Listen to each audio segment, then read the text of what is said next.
Hello guys, स्वागत है एक बार फिर से इस चैनल पे। आज हम इस वीडियो में आपके बात करने वाले हैं ह्यूमन हार्ट के बारे में बात करेंगे, इसका स्ट्रक्चर समझेंगे और इसके ह्यूमन हार्ट में कौन कौन से पार्ट्स होते हैं उनके फंक्शंस के बारे में पढ़ेंगे। इससे पहले भी हमने डाइजेस्टिव सिस्टम और रिस्पिरेटरी सिस्टम इस चैनल पे हमने इसका वीडियो अपलोड कर दिया है। अगर आप उस वीडियो को नहीं देखे हैं तो हमारे वीडियो के डिस्क्रिप्शन में उसका लिंक है, उस लिंक पर जाकर क्लिक करके देख सकते हैं दोस्तों। तो आज स्टार्ट करते हैं ह्यूमन हार्ट। आज का हमारा टॉपिक है ह्यूमन हार्ट। इसका फंक्शंस क्या है, इसमें कौन कौन से पार्ट्स होते हैं, इन सारे बातों को हम लोग इस वीडियो में डिस्कस करने वाले हैं। चलिए स्टार्ट करते हैं आज का वीडियो। दोस्तों, ह्यूमन हार्ट ये हमारे पास फिगर है, जो कि ह्यूमन हार्ट का फिगर है। यहाँ पे ये ह्यूमन हार्ट का फिगर है, जो कि आप लोग देख सकते हैं कि ये ह्यूमन हार्ट का फिगर है। अब आइए इसको समझते हैं कि इसमें कौन कौन से चेंबर होते हैं। तो दोस्तों, ह्यूमन हार्ट में आपके 4 चेंबर होते हैं। कितने चेंबर होते हैं? 4 चेंबर होते हैं। तो एग्जाम में पूछे जाते हैं कि ह्यूमन हार्ट में कितने चेंबर है, तो 4 चेंबर हैं। तो देखते हैं कि कौन कौन चेंबर है। तो इसको बोलते हैं राइट आर्टियम। इसको क्या बोलते हैं? राइट आर्टियम एक चेंबर। यहाँ पे देखिए, राइट आर्टियम से जस्ट नीचे जाइए तो राइट वेंट्रिकल्स यहाँ पे एक चेंबर है। और यहाँ पे देखिए लेफ्ट वेंट्रिकल्स और लेफ्ट आर्टियम। दोस्तों, 4 चेंबर होता है। कौन कौन? राइट आर्टियम, लेफ्ट आर्टियम, राइट वेंट्रिकल्स, लेफ्ट वेंट्रिकल्स। तो ह्यूमन हार्ट में 4 चेंबर हैं। इस चेंबर के स्ट्रक्चर्स आप लोग देख सकते हैं कि यहाँ पे राइट आर्टियम, लेफ्ट आर्टियम, राइट वेंट्रिकल्स और लेफ्ट वेंट्रिकल्स। समझ में आ गया होगा। उसके बाद बात करते हैं इसके और स्ट्रक्चर्स के बाद, और स्ट्रक्चर के बारे में इसको हम लोग समझते हैं। आप लोग देख सकते हैं कि जैसे ही ये राइट आर्टियम यहाँ पे आता है तो यहाँ पे एक ट्यूब निकलता है। एक ट्यूब यहाँ पे जाता है, एक ट्यूब इधर की ओर जाता है दोस्तों। और यहाँ पे यहीं से देखिए राइट वेंट्रिकल से एक ट्यूब बाहर निकलता है, जिसको हम लोग क्या बोलते हैं? Pulmonary artery. इसको हम लोग क्या बोलेंगे? पल्मरी आर्टीज बोलेंगे। ठीक है दोस्तों। और इस वेन को हम लोग बोलेंगे सुपेरियर वेना केव्स। क्या बोलते हैं? सुपेरियर वेना केव। यहाँ पे 2 वेना केव होंगे, एक सुपेरियर वेना केव, एक क्या होंगे? इंफेरियर वेना केव। जो सुपेरियर वेना केव है वो अपर बॉडी का ऊपर भाग से क्या करता है? ब्लड को लेकर आता है। और इंफेरियर वेना केव है जो ब्लड नीचे से, यानी बॉडी के नीचे पार्ट से क्या होता है? ब्लड को ऊपर की ओर लेकर आता है दोस्तों। आप उसके बाद हम लोग देख सकते हैं कि लेफ्ट वेंट्रिकल से यहाँ पे भी कुछ ये आपके ट्यूब दिखाई दे रहा है, जिसको हम लोग क्या बोलते हैं? अरोटा। यहाँ पे 3 टाइप्स के यहाँ पे नली दिखाई दे रही है। ठीक है दोस्तों। उसके बाद हम बात करते हैं यहाँ पे जो पल्मरी आर्टी के जस्ट नीचे क्या है? पल्मरी वेन है। उसके बाद यहाँ पे वल्ब लगे होते हैं। यहाँ पे देखते हैं बहुत सारे वल्ब, यहाँ पर भी वल्ब लगे हैं। बल्ब देख सकते हैं कहाँ कहाँ वल्ब लगे हैं। उस वल्ब को हम लोग देख लेते हैं दोस्तों। उस वल्ब को हम लोग देख सकते हैं कि यहाँ पे वल्ब, जो ये हमारा ये वल्ब है, ये वल्ब कहाँ कहाँ दिखाई दे रहा है। तो आप देख सकते हैं वल्ब यहाँ पे लगा हुआ है, वल्ब यहाँ पे लगा हुआ है, यहाँ पे लगा हुआ है। अब इसके बारे में समझेंगे कि वल्ब क्या है। वल्ब एक दीवार है जो कभी खुलता है कभी बंद होता है। चलिए इसके बारे में हम विस्तृत रूप से बात करेंगे। उसके बाद आपके पास ये आपका मसल्स दिखाई दे रहा है, जो ये गुलाबी कलर का, इसको बोलते हैं सेप्टम बोलते हैं। क्या बोलते हैं? सेप्टम। सेप्टम एक क्या है? मसल्स है। जो सेप्टम एक क्या है? मसल्स है, जो क्या करता है कि आपके ब्लड को पंप करने के काम है। मस्कुलर वाल है जो पंप करने का काम करता है। तो आप लोग समझ गए होंगे इसके स्ट्रक्चर्स के बारे में कि इसमें 4 चेंबर होते हैं। कौन कौन चेंबर होते हैं इसमें दोस्तों? इसमें 4 चेंबर होते हैं। कौन कौन? पल्मरी आर्टीज, चेंबर, लेफ्ट आर्टियम, राइट वेंट्रिकल्स, लेफ्ट वेंट्रिकल्स। उसके बाद वेना केव, यहाँ पे अपर पार्ट में भी है, लोअर पार्ट में भी वेना केव है। ये अरोटा हुआ आपका। यहाँ पे पल्मरी वल्ब है, यहाँ पे वल्ब है। वल्ब आपको बताएंगे, वल्ब यहाँ पे 3 टाइप्स के वल्ब आपको दिखाई दे रहा है, जिसमें है उसी के नाम से वल्ब है। जैसे कि यहाँ पे पल्मरी आर्टीज, पल्मरी ये, और आर्टीज में ये वेन लगा हुआ, तो पल्मरी वेन बोलेंगे। ठीक है। यहाँ पर एक वेन है जो आपके राइट आर्टियम और लेफ्ट वेंट्रिकल्स को अलग करता है। यहाँ पे जो वेन है आप देख सकते हैं कि लेफ्ट आर्टियम और लेफ्ट वेंट्रिकल्स को अलग करता है दोस्तों। तो ये था हमारा स्ट्रक्चर्स। आइए इसको समझते हैं। इससे समझने से पहले सबसे पहले हम लोग समझते हैं ब्लड के बारे में। क्योंकि ह्यूमन हार्ट क्या करता है? ब्लड को पंप करता है, ब्लड को ट्रांसपोर्ट करता है पूरे बॉडी में। तो हमको समझना होगा कि ब्लड क्या है, इसके कौन कौन से स्ट्रक्चर्स हैं, ब्लड कौन कौन से सेल से मिलकर बने हुए हैं, और इससे इंपॉर्टेंट क्वेश्चंस जो एग्जाम में पूछे जाते हैं उसको समझते हैं। उसके बाद फिर से हम इसके बारे में आपको डिस्कस करेंगे, एक एक इसके ऑर्गन के बारे में दोस्तों।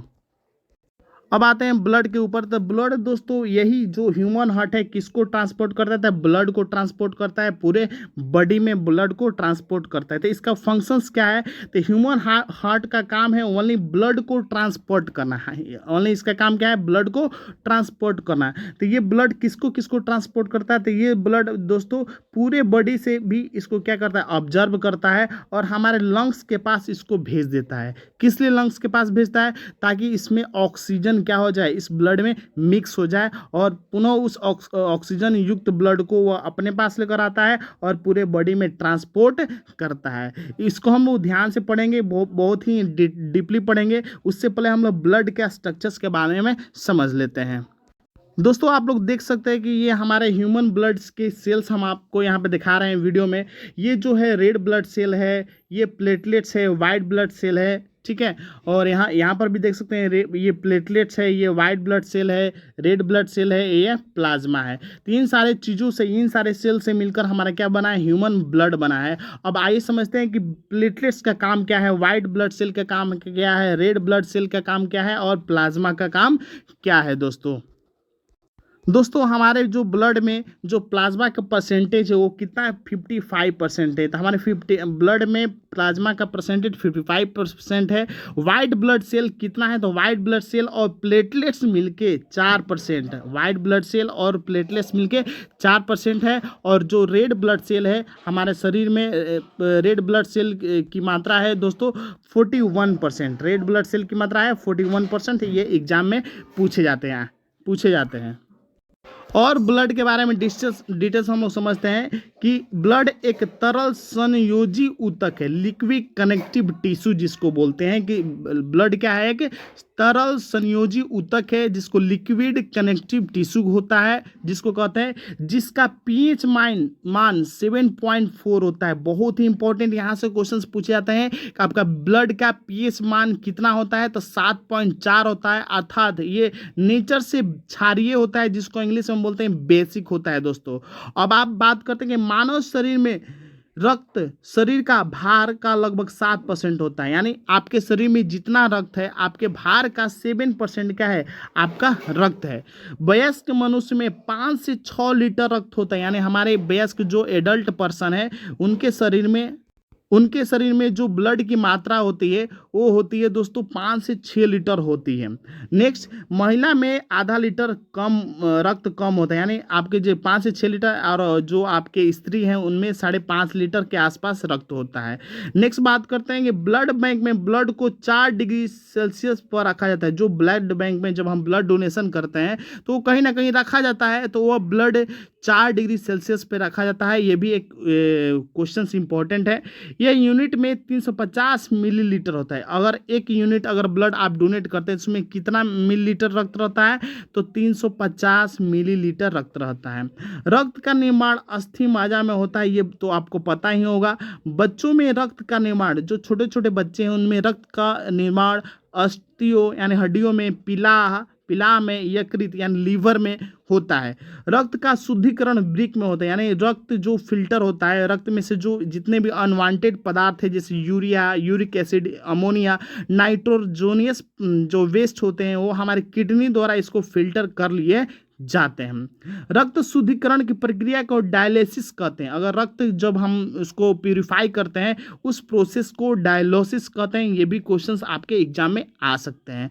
अब बात करते हैं कि रक्त में 2 प्रकार के पदार्थ मुख्य रूप से पाया जाता है। एक होता है प्लाज्मा, एक क्या होता है? Blood cell. आपके रक्त में 2 टाइप के चीज पाए जाते हैं, एक प्लाज्मा और एक क्या होते हैं? Blood cell. तब प्लाज्मा रक्त का लिक्विड पार्ट होता है। प्लाज्मा क्या होता है? रक्त का लिक्विड पार्ट होता है। अब येलो कलर का होता है, जो कुल रक्त का 55%, यानी जितने भी ब्लड हैं यानी ब्लड का 55% सिर्फ प्लाज्मा ही होता है। प्लाज्मा 3 प्रकार के प्रोटीन पाया जाता है। प्लाज्मा में 3 टाइप के प्रोटीन पाया जाता है। तो उसका नाम क्या है? कौन कौन प्रोटीन? एल्बुमिन प्रोटीन पाया जाता है, यह अंडे में योल्क का निर्माण करता है। दूसरा ग्लोबुलिन, यह एंटीबॉडीज निर्माण करने का काम करता है। और ग्लोबुलिन की कमी हो जाएगी तो आपके शरीर में एंटीबॉडीज नहीं बन पाएगी। यही काम करता है आपके जो कोरोना वैक्सीन लग रहा है वो थ्रोम्बोलिन की मात्रा को बढ़ाता है, जिससे हमारा एंटीबॉडीज बनता है। उसके बाद नेक्स्ट जो है आपको फाइब्रिनोजन, यह रक्त के थक्के ब्लड क्लॉटिंग को निर्माण करता है, ताकि रक्त का थक्का आपका बन जाए। रक्त सॉलिड पार्ट होता है जो कुल रक्त का 45% भाग होता है। यह रक्त का सॉलिड पार्ट है। कौन है? आपके ब्लड सेल रक्त का सॉलिड पार्ट्स है। ये तो हमने प्लाज्मा के बारे में पढ़ लिया। और बात करते हैं ब्लड सेल्स के बारे में बात करते हैं। ये क्या होता है? सॉलिड पार्ट्स होते हैं जो पूरे रक्त का 45% हमारे सेल है, यानी आरबीसी है और डब्ल्यूबीसी। सी 45% है और 55% क्या है? ओनली क्या है? प्लाज्मा है। और इसके बारे में डिटेल समझते हैं। जो इंपॉर्टेंट क्वेश्चंस कभी कभी पूछ देते हैं कि इसमें रेड ब्लड सेल होते हैं, आपके वाइट ब्लड सेल होते हैं, जिसको रेड ब्लड सेल को हम लोग क्या इथाइरोसाइटिस बोलते हैं, और श्वेत रक्तकणिक कोशिकाओं यानी वाइट ब्लड सेल को ल्यूकोसाइट भी कहते हैं। जो और एक क्या होता है? प्लेटलेट्स होता है। अब आप जानते हैं कि लाल रक्त कोशिकाएं, जिसको आरबीसी हम लोग बोलते हैं, ये कोशिकाएं गोलाकार होती है। कैसी होती है? गोलाकार होती है। इसमें केंद्रक नहीं पाया जाता। आपके आरबीसी में केंद्रक नहीं होता है। ये ऑक्सीजन का वहन करते हैं, यानी ऑक्सीजन को ट्रांसपोर्ट करने का काम किसका है? आरबीसी का है। नेक्स्ट है श्वेत रक्त कोशिकाएं। यह अनियमित आकार का होता है। इसका जो शेप होता है कोई निश्चित नहीं है।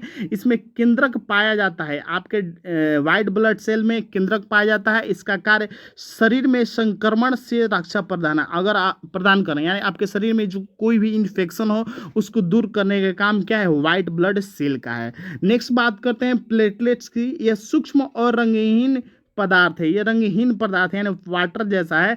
रक्त को थक्का या रक्त वाहिकाओं को मरम्मत और संक्रमण से शरीर की रक्षा में सहायक होती है। कहने का मतलब जो प्लेटलेट्स है आपको इन्फेक्शन से दूर भगाता है। नेक्स्ट बात करते हैं भ्रूण में रक्त का निर्माण यकृत और पिलाह में होता है। जो भ्रूण में रक्त का निर्माण यकृत और पिलाह में होता है। पिलाह को आरबीसी का कब्रिस्तान भी कहा जाता है। बहुत ही इंपॉर्टेंट चीज, पिलाह जो है आरबीसी का कब्रिस्तान भी कहा जाता है, क्योंकि यह मृत आरबीसी के निपाटन करता है। नेक्स्ट हम बात करें आगे की ओर, तो आरबीसी का जीवन काल 120 दिन का होता है। जो आरबीसी का जो जीवन काल है 120 से 120 दिन का होता है, और डब्ल्यूबीसी का जीवन काल 2 से 4 दिन तक होता है। नेक्स्ट बात करते हैं रक्त में हेमोग्लोबिन होता है, जिसमें हीम नाम रंजक होता है, जिसका कारण ब्लड का रंग क्या होता है? लाल होता है। तो ब्लड का रंग लाल क्यों होता है? हीम नाम का रंजक होता है, जिसके कारण ब्लड का रंग लाल होता है। ग्लोबिन लौह युक्त प्रोटीन है जो ऑक्सीजन और कार्बन डाइऑक्साइड से संयोजन करने का क्षमता रखता है। बहुत ही इंपॉर्टेंट चीज, आरबीसी का मुख्य कार्य शरीर के हर कोशिकाओं में ऑक्सीजन पहुंचाना और कार्बन डाइऑक्साइड को वापस लाना है। नेक्स्ट, हेमोग्लोबिन की मात्रा कम होने पर रक्त क्षरण यानी एनीमिया नाम का रोग हो जाता है। आरबीसी की संख्या हेमोसाइटोमीटर में ज्ञात किया जाता है। नेक्स्ट क्वेश्चन आपके यहाँ से पूछे जा सकते हैं। डब्ल्यूबीसी का मुख्य कार्य शरीर में रोगों को संक्रमण से बचाना है, और आरबीसी और डब्ल्यूबीसी का अनुपात कितना होता है? 6:1 होता है। कभी कभी एग्जाम में देता है कि डब्ल्यूबीसी और आरबीसी का अनुपात क्या है, तो 6:1। रक्त को थक्का बनने वाले प्रोटीन को फाइब्रिनोजन कहते हैं। इसको क्या बोलते हैं? फाइब्रिनोजन बोलते हैं। रक्त समूह को हम लोग 1900 लैंडस्टर ने किया। एंटीजन दो प्रकार के होते हैं, एंटीजन ए और एंटीजन बी। रुधिर जीरो में कोई एंटीजन नहीं पाया जाता है, अतः इस ग्रुप के ब्लड को यूनिवर्सल डोनर कहा जाता है। जो ग्रुप ओ के जो एंटीजन नहीं पाया जाता है इसको यूनिवर्सल डोनर कहते हैं, और यूनिवर्सल डोनर को हम लोग ओ नेगेटिव होता है। जो आपके एक्सेप्टर ब्लड होते हैं, जिसको बोलते हैं ए बी ग्रुप के जो ब्लड होते हैं एक्सेप्टर होते हैं। शरीर में रक्त दाब का नियंत्रण एड्रिनल ग्रंथि द्वारा किया जाता है। दोस्तों यहाँ से इंपॉर्टेंट क्वेश्चंस कभी कभी एग्जाम में पूछे जाते हैं। अब आइए जानते हैं इससे इंपॉर्टेंट अब ह्यूमन हार्ट के बारे में, इसके फंक्शंस के बारे में। दोस्तों हम देख सकते हैं कि हमारे ह्यूमन हार्ट का हमने ऑलरेडी स्ट्रक्चर्स आपको पढ़ा दिया था कि यहाँ पे क्या होता है। हमारे ह्यूमन हार्ट में 4 चेंबर होते हैं। कौन कौन? राइट आर्टियम, लेफ्ट आर्टियम, राइट वेंट्रिकल्स, लेफ्ट वेंट्रिकल्स, और इसमें कुछ डक्ट होते हैं। उस डक्ट का नाम है, यहाँ पे देख सकते हैं, पल्मरी वेन है, पल्मरी आर्टरी है, और रोटा है, यहाँ पे सुपेरियर वीना केव है, और इन्फेरियर वीना केव है। यहाँ पे क्या देख सकते हैं कि वल्ब लगे हुए हैं, बहुत सारे वल्ब लगे हुए हैं, और ये वल्ब क्या है इसके बारे में हम लोग डिटेल से अध्ययन करते हैं। तो आप लोग सबसे पहले हमने यहाँ पे यहाँ पर हमने ऑलरेडी टाइप करके रखा है कि द राइट आर्टियम receive blood from the vein. जो राइट आर्टियम है वो ब्लड को क्या करता है, रिसीव करता है, ब्लड को क्या करता है, रिसीव करता है। Right ventricles receive blood from the right आर्टियम, और राइट वेंट्रिकल्स में राइट आर्टियम से ब्लड क्या होता है, आता है। यहाँ पे देखते हैं बल्ब लगा हुआ रहता है। जब राइट आर्टियम में आपके ब्लड आता है तो उस समय ये बल्ब क्या होता है, क्लोज रहता है, ठीक है, बंद रहता है ये दीवार। और जैसे ही राइट वेंट्रिकल में आता है ये क्या होता है, ओपन हो जाता है। उसके बाद राइट वेंट्रिकल्स में जैसे ही आया तो यहाँ पे जो ये सेप्टम आपको बताया है ये क्या करता है, इसको ये पुश करता है और पल्मोनरी आर्टरी से होते और पल्मोनरी आर्टरी से होते हुए बाहर निकल जाता है। पल्मोनरी आर्टरी से होकर बाहर निकल जाता है, यानी कहाँ जाता है, बाहर जाता है। तो ये दोस्तों यहाँ पे लंग्स के पास इसको भेज देता है, क्योंकि यहाँ पे डीऑक्सीनेटेड ब्लड होता है, क्योंकि आपके राइट आर्टियम में और राइट वेंट्रिकल्स में डीऑक्सीनेटेड ब्लड होता है। कहने का मतलब उसमें ऑक्सीजन नहीं होता है, कार्बन डाइऑक्साइड की मात्रा अधिक होती है। तो यहाँ पे राइट आर्टियम में कहाँ से ब्लड आता है, अपर पार्ट से भी ब्लड आया, शरीर के ऊपर भाग से भी ब्लड आया, और शरीर के नीचे भाग से भी क्या हुआ, ब्लड लिया, और इसको राइट वेंट्रिकल्स में भेजा, और राइट वेंट्रिकल्स से पुश किया तो किसके पास भेज दिया, आपके भेज दिए यहाँ पे। यहाँ से भी एक रास्ता यहाँ पे दिखाई दे रहा है, और यहाँ से भी एक रास्ता दिखाई दे रहा है दोस्तों। तो यहाँ से ये किसको भेज देता है, तो आपको भेज देता है लंग्स के पास भेज देता है, और लंग्स पे वहाँ पे ऑक्सीजन लेता है। ऑक्सीजन लेकर अगेन ये पल्मोनरी वेन के द्वारा, पल्मोनरी वेन के रास्ते से वो लेफ्ट आर्टियम में ऑक्सीजनेट ब्लड लेकर आता है। और लेफ्ट आर्टियम में जब तक ब्लड आता है ये जो आपके मिट्रल जो वाल्व है वो उस समय कंट्रैक्ट होते हैं, यानी बंद होते हैं। और जैसे ही इसमें लेफ्ट आर्टियम में ऑक्सीजनेटेड ब्लड भर जाता है उसके बाद ये ब्लड कहाँ जाता है, लेफ्ट वेंट्रिकल्स में। और लेफ्ट वेंट्रिकल्स में आने के बाद यहाँ पे देख सकते हैं ये जो सेप्टम लगे हुए हैं इसके जो वाल होते हैं बहुत ही स्ट्रांग होते हैं, और यहाँ से ये धक्का पुश करेगा।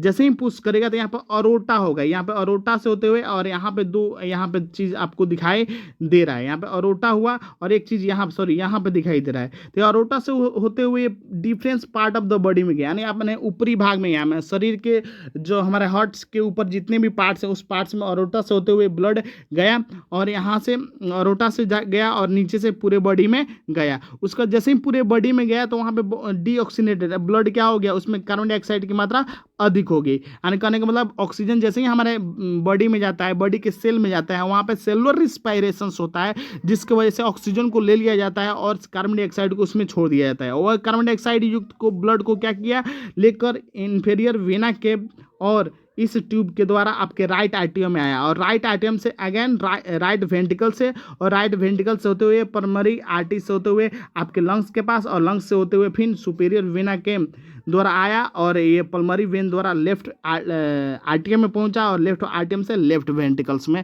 ये सिलसिला दोस्तों चलता रहता है। तो ये था हमारे ह्यूमन हार्ट का स्ट्रक्चर्स, इसका फंक्शंस। अब बात करते हैं इसके इंपॉर्टेंट क्वेश्चंस बार बार पूछे जाते हैं इस टॉपिक से। तो आपके ह्यूमन हार्ट में कितने चेंबर होते हैं, 4 चेंबर होते हैं। अब ये क्वेश्चन से यहाँ से पूछ सकते हैं कि जो ऑक्सीनेट ब्लड है किस चेंबर में आता है, सबसे पहले तो लेफ्ट आर्टियम में आता है। डीऑक्सीनेटेड ब्लड किस चेंबर में आता है, तो राइट आर्टियम में आता है। यहाँ से ये क्वेश्चंस पूछे जा सकते हैं। अब ये भी पूछ सकता है कि ह्यूमन हार्ट कितनी बार धड़कता है 1 मिनट में, तो आपके स्वस्थ मनुष्य का ह्यूमन हार्ट करीब 78 बार आपको धड़कता है। या ह्यूमन हार्ट का जो आपका भार कितना होता है, लगभग 300 ग्राम होता है। इसका जो हमारा आकार होता है हमारे बंद मुट्ठी के समान होता है, इसका आकार हमारे बंद मुट्ठी के समान होता है दोस्तों। तो ह्यूमन हार्ट का फंक्शंस आपको समझ में आ गया होगा। यहाँ पे हमने ऑलरेडी लिख दिया है। अगर वीडियो पसंद आए तो वीडियो को लाइक करें, शेयर करें, कमेंट करें, और चैनल पर नए हो तो चैनल को सब्सक्राइब करके बेल आइकन को जरूर प्रेस कर दें, ताकि जब भी हम इस तरह की वीडियो लेकर आए तो आपके पास नोटिफिकेशन से पहुंच जाए। तो मिलते हैं नेक्स्ट वीडियो में नेक्स्ट सेशन के साथ, तब तक लिए बाय।